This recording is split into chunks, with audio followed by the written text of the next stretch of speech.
أعوذ بالله من الشيطان الرجيم.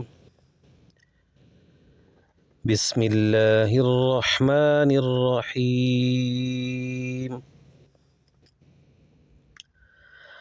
فأزلهما الشيطان عنها فأخرجهما مما كانا فيه وقلنا اهبطوا بعضكم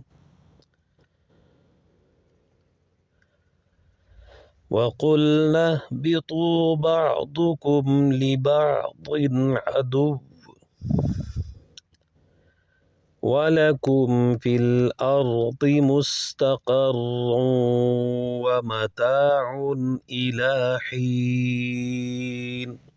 صدق الله اعوذ باللہ من العظیم. الشیطان الرجیم بسم اللہ الرحمن الرحیم رب اشرح لی صدری ویسر لی امری واحلل عقدۃ من لسانی یفقہوا قولی۔ اللہ پاک کے کرم اور فضل سے، اس کی دی ہوئی توفیق سے سورۃ بقرہ کی جو آیت مبارکہ کا ترجمہ اور تفسیر ہم جان رہے ہیں، یہی حضرت آدم علیہ السلام کا جو مبارک قصہ ہم پڑھ رہے ہیں، اسی کا پارٹ 2 ہے، آیت مبارکہ نمبر 36۔ اسی کے پارٹ 2 میں یہ فَأَزَلَّهُمَا، پھر ان دونوں کو پھسلایا، شیطان نے، انہا اس سے، فَأَخْرَجَهُمَا میں پھر انہیں نکلوا دیا، مما کانا فی کہ اس میں جو وہ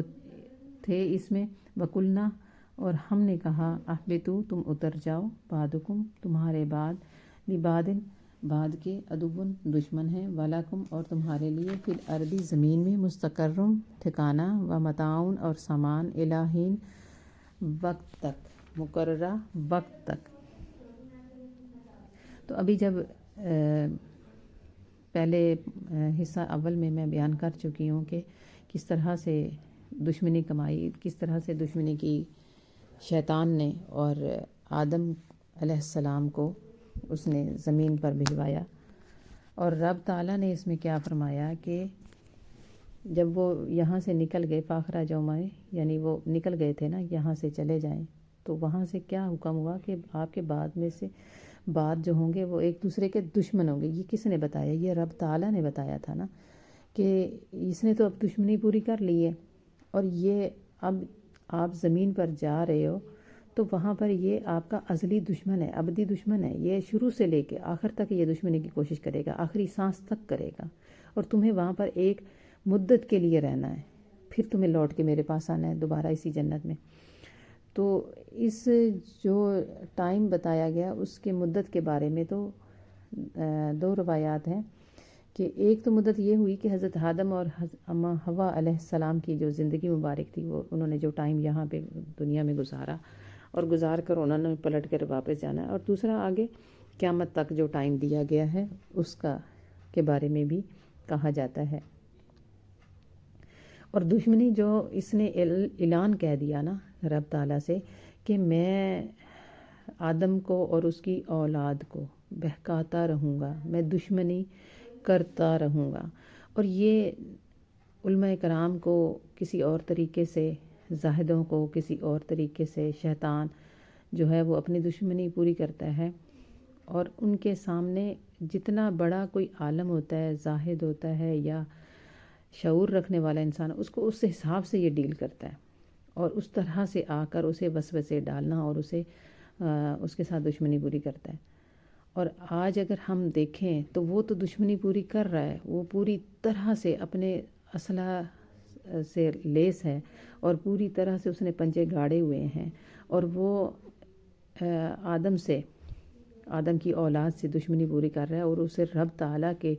احکامات سے دور لے کر جا رہا ہے۔ آج ہم دیکھتے ہیں کہ ہمارے نمازوں کی پابندی کتنی ہے، ہماری شریعت کا کتنا احترام ہے، ہم کتنا کا لحاظ رکھ رہے ہیں کہ ہم اپنے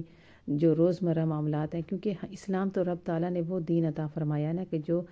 کمل ضابطہ حیات ہے، ہمارے اٹھنے بیٹھنے سونے جاگنے میں سرکار مدینہ صلی اللہ تعالیٰ علیہ وآلہ وسلم کی سنت مبارکہ ہونی چاہیے۔ تو وہ جب جھلک کہیں پہ بھی ہمیں نظر اب آتی ہے، نہیں آتی، کیوں؟ اس لیے کہ شیطان نے پوری طرح سے ہمیں اپنی طرف کر لیا ہوا ہے اور پوری طرح سے وہ دشمنی کما رہا ہے اور ہمیں دور لے کر جا رہا ہے۔ تو یہ ہمارے لیے ایک بہت بڑا لمحہ فکریہ بھی ہے۔ یہ واقعہ جو ہے ہمیں یہ بھی سکھاتا ہے کہ ہمیں کس طرح سے اعلان اس نے کہا کہ وہ دشمنی کما رہا ہے اور رب تعالیٰ سے ہمیں دور کر رہا ہے اور ہم ہوتے جا رہے ہیں۔ تو یہ کس قدر ہمارے لیے ایک باعث تشویش مقام ہے کہ ہمیں اس میں کچھ سوچنا چاہیے، اپنے اعمال کی طرف غور کرنی چاہیے، اپنے اولاد کی طرف غور کرنی چاہیے، بچوں کی طرف غور کرنی چاہیے کہ جن رب تعالیٰ نے تو ایسا کرم کر دیا ہوا ہے کہ ہمارے تو ایک ایک سانس، ایک ایک لمحہ، ایک ایک عمل کا ہمیں اجر عطا کر دیا ہوا ہے۔ تو ہمیں اگر ہم تہیہ کریں اور اس کے خلاف دشمنی یہ ہوگی، شیطان کے خلاف جو ہم دشمنی کریں گے وہ یہ ہوگی کہ ہم اپنے اللہ اور اس کے رسول کے قرب کو پانے کی کوششیں جاری رکھیں اور اس سے اپنی زندگیوں کو منور کریں، اپنے بچوں کی زندگیوں کو منور کریں۔ تو انشاءاللہ رب تعالیٰ کے کرم اور فضل سے وہ دن دورنی کے اس طرح سے ہمیں ایمان بھی نصیب ہوگا، ایمان کامل بھی نصیب ہوگا اور ایمان والی موت بھی رب تعالیٰ عطا فرمائے گا۔ تو رب تعالیٰ سے دعا ہے کہ اللہ پاک ہمیں حق بولنے، حق سننے اور حق سمجھنے کی توفیق عطا فرمائے۔ وما علینا الا البلاغ۔ صدق اللہ العظیم۔